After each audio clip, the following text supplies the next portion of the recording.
Ay, magandang linggo sa inyong lahat, ha?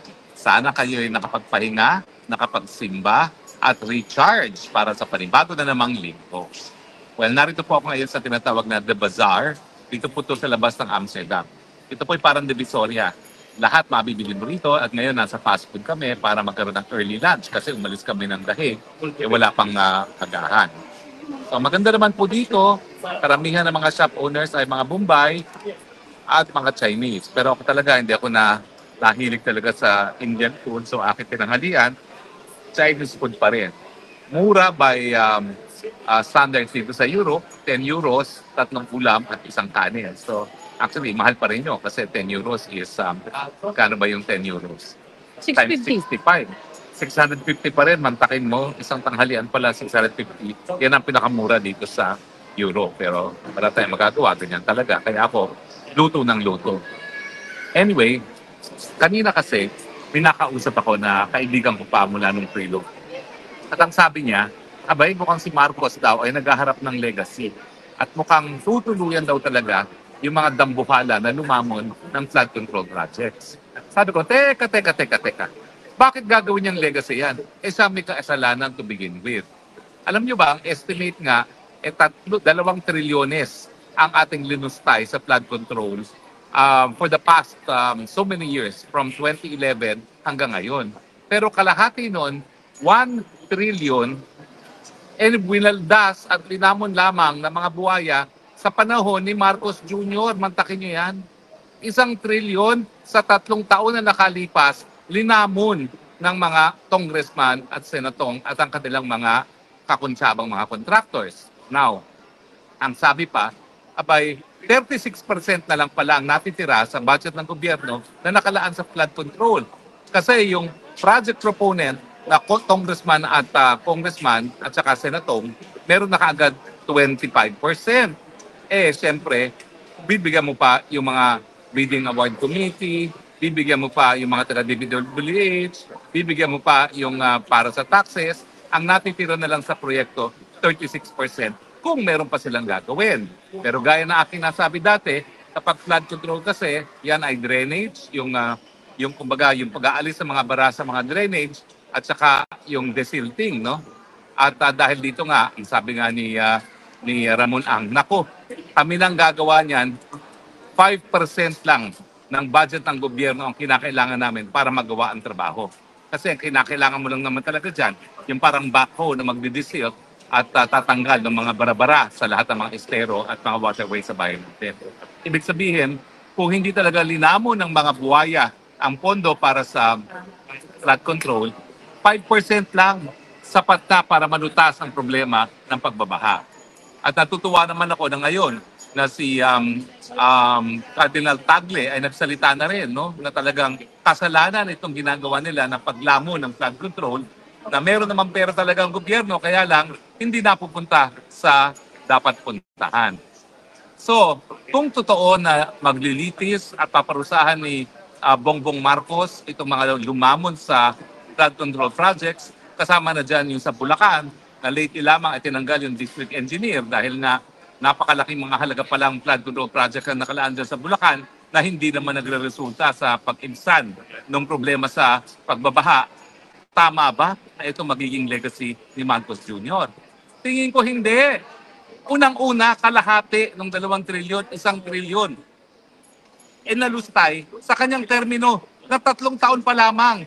Bakit natin sasabihin na siya pangilang hero? In the first place, hindi niya dapat inallow yung pag-i-insert ng mga budget for flood controls nang nakalipas sa 3 taon. Ano ibig sabihin ko? Kasi lumalabas na yan, nagsalita na si Secretary Bunuan. Yung taon nakalipas, kung hindi ako nagkakamali, mga 400 billion ata. I-check ko po yan, pero 200 to 400 billion ang insertions for flood control.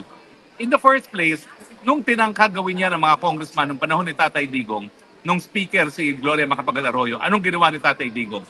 Binito lahat ng mga binagong items sa National Expenditure Plan.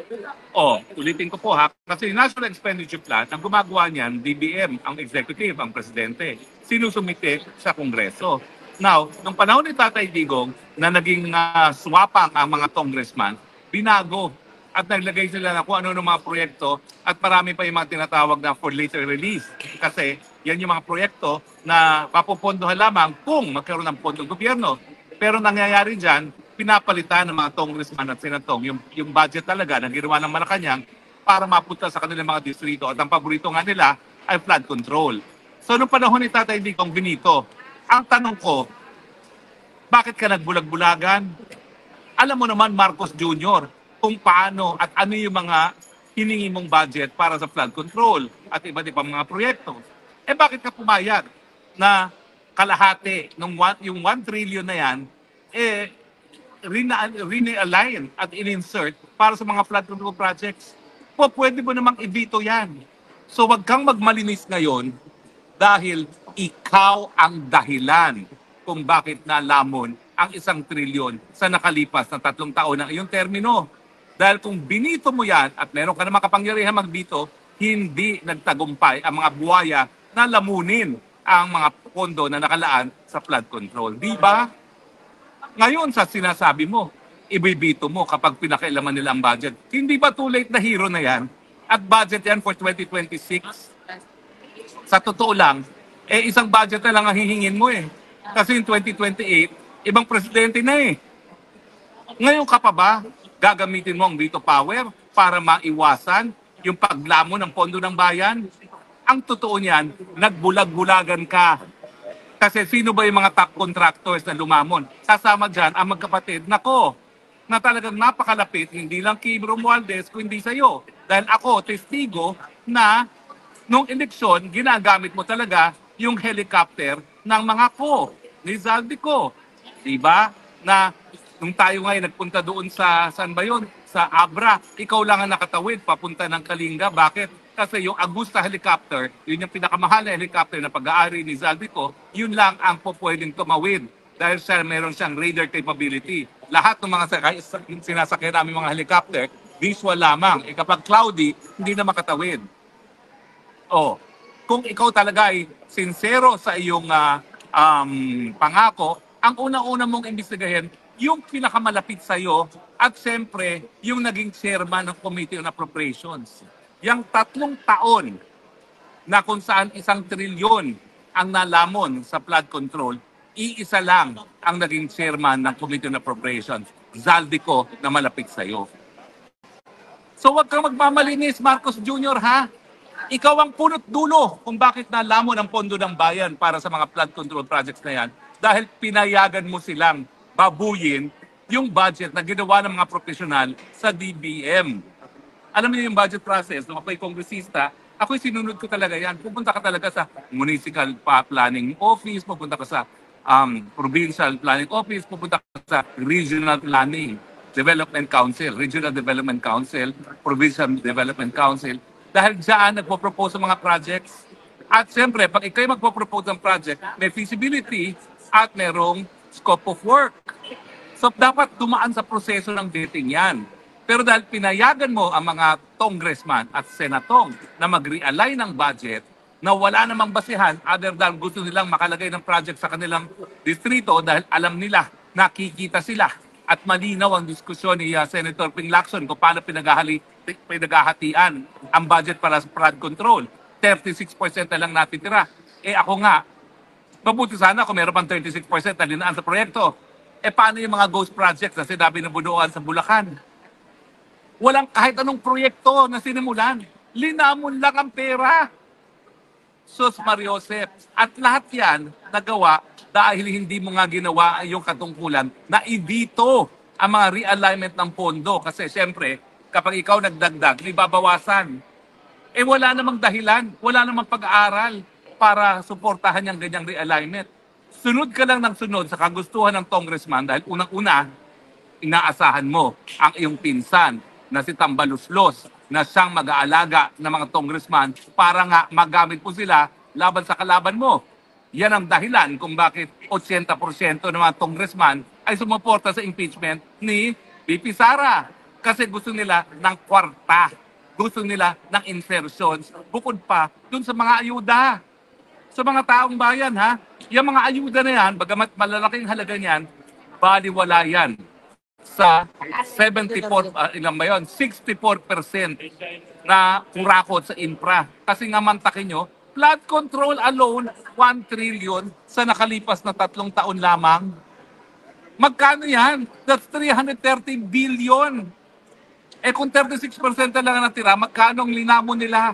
Doon pa lang yan sa mga insertions. Bukod pa, doon sa nakalaan na talaga para sa flood control na pinrogram ng DPWH National. Kaya huwag ka maghugas kamay, ha?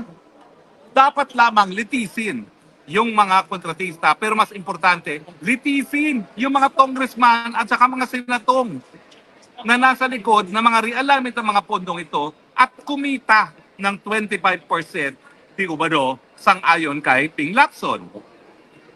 Diba? Eh, trabaho mo yan eh. Kapag ba naman hindi mo ginawa yan, eh, dagdag kasalanan na naman sa bayan yan. Dereliction of duty.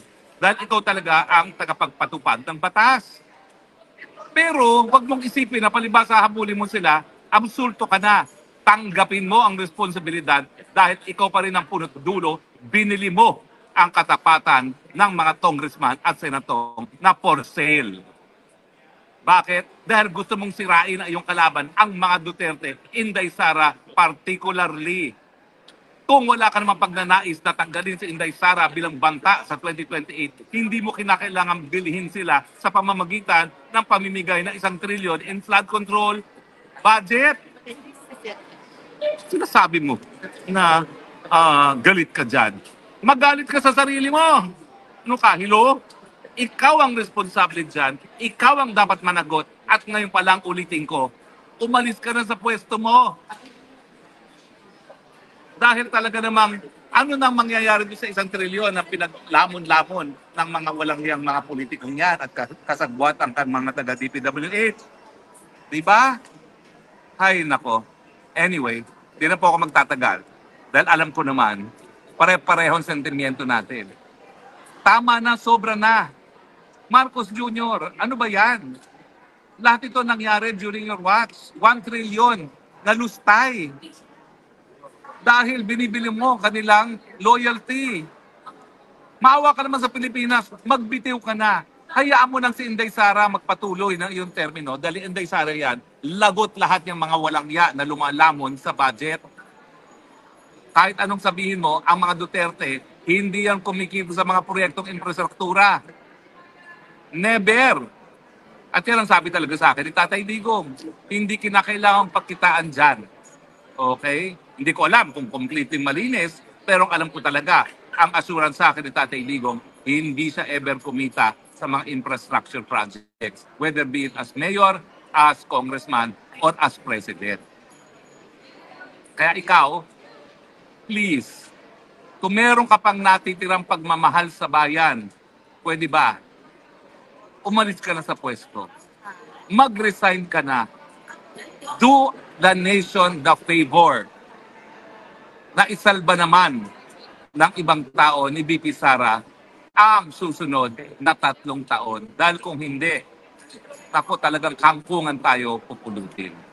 Naunahan na tayo ng Vietnam sa Southeast Asia at hindi malayo na pati ang bansang Cambodia, maunahan na tayo. Pag magpatuloy pa na ganito ang sa susunod na taon, naku po, baka pati Laos maunahan na tayo. At ang matitira na lang nakasama natin, Timor-Leste at Myanmar. Gusto mo ba yan ang iyong legacy? So tama na yung pagpapapogi, mga pangako na dapat litisin. Trabaho talaga yan ng ehekutibo. Miski hindi mo gawin yan, dapat ginagawa yan ng Ombudsman, dapat ginagawa yan ng DOJ.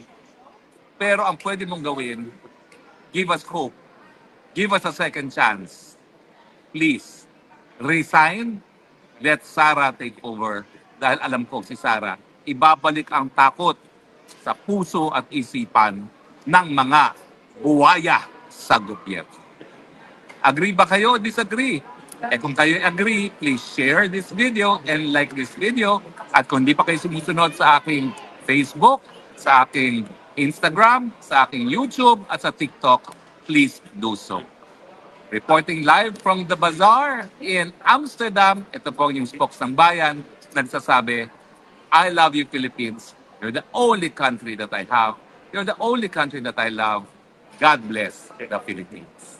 Bye.